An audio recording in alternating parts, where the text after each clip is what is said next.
This is the tale of Kong Rong and the Pears. A 4-year-old reached for the smallest pear, and the whole courtyard went silent. Everyone wanted the largest fruit, until one child changed the rules. This isn't a story about pears. It's about what you owe the people you love. The day had been warm and golden, the air in the Kong family courtyard sweet with ripening fruit. The pear tree gnarled, generous, and old had given its finest bounty.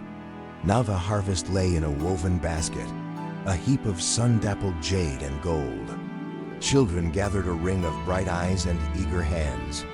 The smallest stood on tiptoe, breath held, a simple ritual, a profound joy. At the center stood Kong Rong, 4 years old, more observer than participant.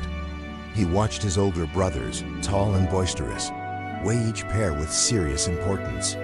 He felt the tug of his younger siblings at his robe, their faces alight with wanting.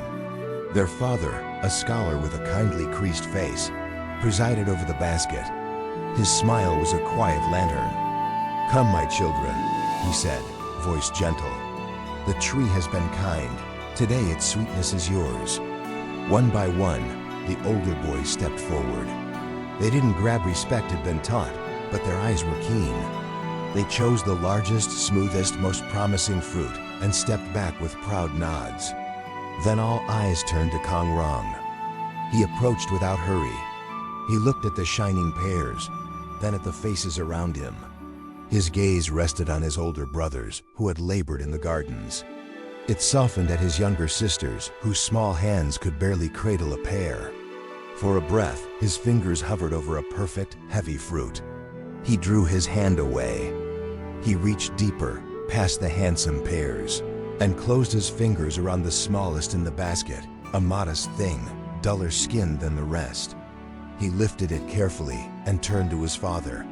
A soft murmur rippled through the circle. His father's smile held, touched with curiosity. "My son," he asked, warm but intent, "why choose the smallest when you may have any?" Kong Rong held the little fruit in both palms. When he spoke, his voice was clear as a bell in the quiet courtyard. "Father, I am little. My appetite is little. A large pear would be wasted on me when it could bring more joy to my elder brothers." He bowed slightly toward them. "They are bigger and stronger. They have earned the larger fruits." Then he glanced at the younger ones, tenderness bright in his eyes, and the smallest blossoms need the gentlest care. How could I take what might delight them? Silence, bright and full, settled. The logic of love hung in the air, sweeter than the fruit itself. His father's eyes shimmered. He saw not a child reaching for virtue, but a child for whom virtue was simply natural. One older brother looked from his fine pear to his little brother. Without a word, he split it and offered the larger half to Kong Rong. A sister chose the fairest pear and placed it in the youngest child's hands. Smiles spread. Backs straightened. The basket became a ceremony. That day, no one merely ate a pear. They shared them. And Kong Rong, content with his small one, found it the sweetest he had ever tasted, flavored with the quiet joy of putting others first. Give your size to your duty, not to your appetite. If this tale added a little sweetness, leave the small pear behind. Like, subscribe, gift the largest to someone who needs it, share this video. And tell me below, what small pear did you choose this week?